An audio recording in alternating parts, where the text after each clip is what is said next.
नमस्कार दोस्तों, स्वागत है आप सभी का स्टडी विज्ञान प्रकाश में।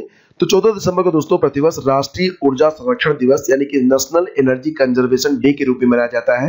और ये जो दिवस है ये विद्युत मंत्रालय के अधीनस्थ ऊर्जा दक्षता ब्यूरो बीईई, इसको अगर आप देखेंगे तो BEE bureau of energy efficiency के द्वारा हर साल 14 दिसंबर को मनाया जाता है। इसका उद्देश्य होता है ऊर्जा दक्षता और संरक्षण में भारत की उपलब्धियों को दर्शाना और जलवायु परिवर्तन में कमी की दिशा में राष्ट्र के सर्वांगीण प्रयासों के तहत समग्र विकास की अपनी महत्वाकांक्षा के लिए अथक कोशिश करना।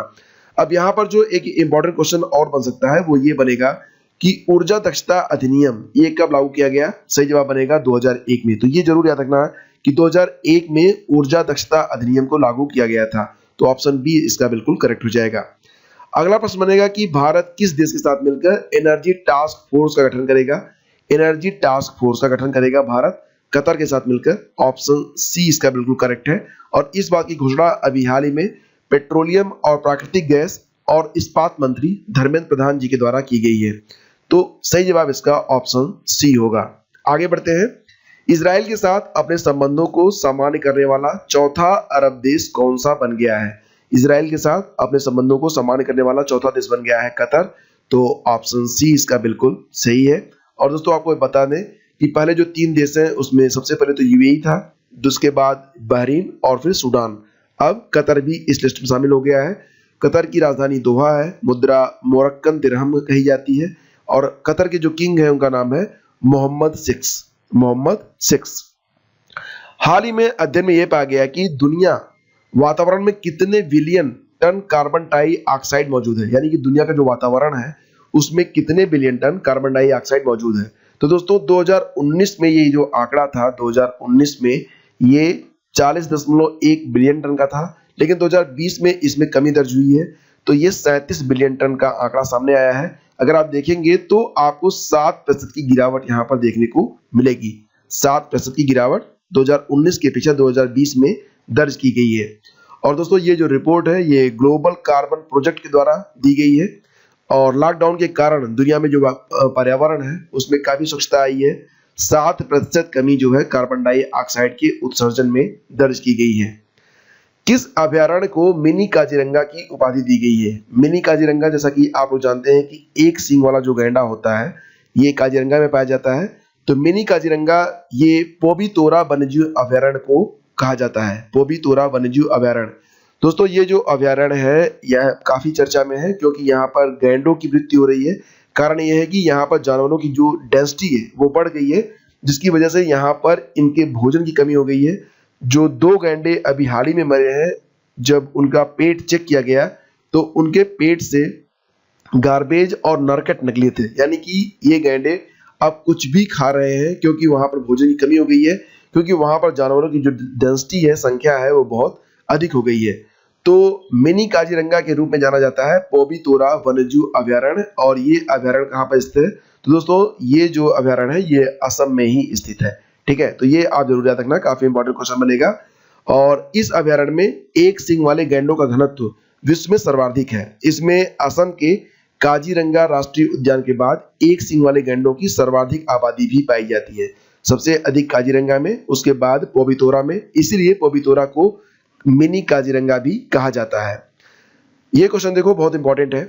इंडियन ओशियन आइसलैंड गेम्स ये 4 वर्ष में आयोजित होने वाले गेम्स हैं। इंडियन ओशियन आइसलैंड गेम्स 2030 में आयोजित होंगे। तो दोस्तों इसका आयोजन कौन सा देश करेगा, यानी कि होस्ट कौन सी कंट्री होगी।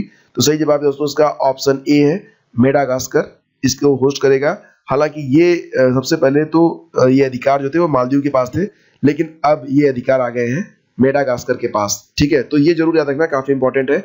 4 वर्षों में ये गेम जो हैं आयोजित होते हैं। और इंटरनेशनल ओलंपिक कमेटी ने 1977 में इस खेल की शुरुआत की थी। दोस्तों थोड़ी सी आवाज आपको भारी लग रही होगी क्योंकि तबीयत थोड़ी सी डाउन है। ठीक है, चलिए आगे बढ़ते हैं। यूएन पॉपुलेशन अवार्ड 2020 में किस संस्था को संस्थागत श्रेणी से नवाजा गया है। Which organisation has been awarded the UN population award 2020 in institutional category. तो दोस्तों ये है HelpAge India. Option A HelpAge India. तो हाल ही में भारत की स्वयंसेवी संस्था हेल्पएज इंडिया को वर्ष 2020 का संयुक्त राष्ट्र जनसंख्या पुरस्कार प्रदान किया गया है। तो दोस्तों पिछले महीने UNFPA के द्वारा संयुक्त राष्ट्र जनसंख्या पुरस्कार 2020 की घोषणा की गई थी। इसमें संस्थागत श्रेणी में हेल्पेज इंडिया को चुना गया है और व्यक्तिगत श्रेणी में भूटान की रानी माँ नाम है ग्यालियम संगे चोडेन वांगचुक का जो चयन है वो किया गया है। और दोस्तों ऐसा पहली बार हुआ है जब संयुक्त राष्ट्र जनसंख्या पुरस्कार किसी भारतीय संस्थान को प्रदान किया जा रहा है। इससे पहले 1992 में श्री JRD टाटा को व्यक्तिगत श्रेणी में 1992 में यह पुरस्कार प्रदान किया गया था। हाल ही में भारतीय बंदरगाह बिल 2020 का मसौदा पेश किया गया है। भारतीय बंदरगाह बिल 2020 का मसौदा अभी हाल ही में पेश किया गया। प्रश्न बनेगा कि यह बिल किस वर्ष के भारतीय बंदरगाह अधिनियम की जगह लेगा। तो दोस्तों ये जो बिल है ये 1908 का जो बंदरगाह अधिनियम है उसकी जगह पर लाया जाएगा। तो ऑप्शन बी इसका बिल्कुल करेक्ट है। अंतरिक्ष यात्रियों को चांद पर भेजने के लिए NASA moon landing mission Artemis को कब तक भेजने की योजना बना रहा है। तो एक प्रश्न यहाँ पर यह भी आ सकता है कि मून लैंडिंग मिशन आर्टेमिस ये किस स्पेस एजेंसी की योजना है। तो इसका जवाब तो बन जाएगा आपका नासा। और दोस्तों दूसरा प्रश्न ये है कि ये जो मिशन है इसे 2024 में नासा के द्वारा भेजा जाएगा जिसमें अंतरिक्ष यात्री भी शामिल होंगे। तो विकल्प डी इस प्रश्न का सही जवाब बनेगा। याद रखना नासा का मतलब होता है national aeronautics and space administration. स्थापना हुई थी 29 जुलाई 1958 को। वर्तमान अध्यक्ष है जिम ब्रेडेन स्टाइन। अगला प्रश्न होगा ग्लोबल पावर सिटी इंडेक्स 2020 में शीर्ष पर कौन सा शहर है। ग्लोबल पावर सिटी इंडेक्स दोस्तों इस इंडेक्स में सबसे टॉप पर है लंदन। और ये जो इंडेक्स है ये इस बेस पर जारी किया जाता है कि दुनिया का वह कौन सा शहर है जो लोगों को और उद्योग धंधों को सबसे अधिक अपनी ओर आकर्षित करता है। तो लंदन सबसे अधिक उद्योगों को और रहने के लिए और वहां पर निवास करने के लिए, वहां पर काम करने के लिए लोगों को अपनी ओर आकर्षित करने वाला शहर है। तो ऑप्शन बी इसका सही जवाब है। हालांकि दुनिया के जो टॉप 3 जो शहर हैं उसमें सबसे पहले स्थान पर आता है लंदन, उसके बाद है न्यूयॉर्क, फिर है टोक्यो। London, New York, Tokyo. और ये जो इंडेक्स है इसे जारी करता है मोरी मेमोरियल फाउंडेशन। पूरा नाम होगा Mori memorial foundation institute for urban strategies. ठीक है, तो ये याद रखना आप। आगे बढ़ते हैं। और खुद कमाओ घर चलाओ योजना किसने शुरू की है। खुद कमाओ घर चलाओ दोस्तों लॉकडाउन के दौरान आपने देखा होगा और अखबारों में भी पढ़ा होगा कि सोनू सूद जी ने बहुत अधिक हेल्प की है सभी असहायों और गरीबों की। तो अब ये एक नई योजना लेकर आए हैं खुद कमाओ घर चलाओ योजना। इसमें जो जरूरतमंद है उनको ये एक ऑटो रिक्शा देंगे और इससे वो लोग अपना रोजगार शुरू कर सकेंगे और कम से कम अपना घर चला सकेंगे। दोस्तों सोनू सूद के बारे में बात करें तो सोनू सूद हर बार मदद की नई मिसाल बना रहे हैं। अपनी प्रॉपर्टीज गिरवी रखकर भी वे इस काम को अंजाम दे रहे हैं। अब उन्होंने जरूरतमंदों को आत्मनिर्भर बनाने के लिए एक छोटा सा प्रयास किया है। सोनू ने इस बात की घोषणा सोशल मीडिया पर की है। सोनू जरूरतमंदों को छोटे लेवल पर काम शुरू करने के लिए ई रिक्शा देंगे। हालांकि दोस्तों इनका अगला मिशन ये होगा कि जो हेल्पलेस बुजुर्ग हैं उनको उनके जो घुटने हैं उसकी सर्जरी करवाना। देखिए ये क्वेश्चन बहुत शानदार है। अंतरराष्ट्रीय बॉक्सिंग एसोसिएशन AIBA के नए अध्यक्ष कौन चुने गए हैं। इसका उत्तर होगा उमर क्रेमलेव जो कि कहाँ के हैं ये दोस्तों ये रूस के हैं। और इन्हें जो है AIBA यानी कि अंतरराष्ट्रीय बॉक्सिंग एसोसिएशन का नया अध्यक्ष चुना गया है। और दोस्तों याद रखना कि क्रेमलेव 2017 से रूस के जो अब मुक्केबाजी महासंघ है उसका अध्यक्ष है। AIBA मतलब इंटरनेशनल बॉक्सिंग एसोसिएशन स्थापना हुई थी 1946 में।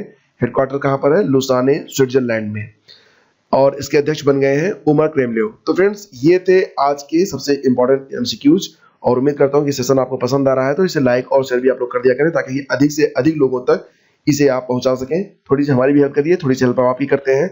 मिलकर इस बार एक शानदार करियर स्टार्ट करते हैं और मैं उम्मीद करता हूँ कि अगली दिवाली से पहले आपके घर में ढेर सारी खुशियां हों। Thank you so much, have a great day. जय हिंद।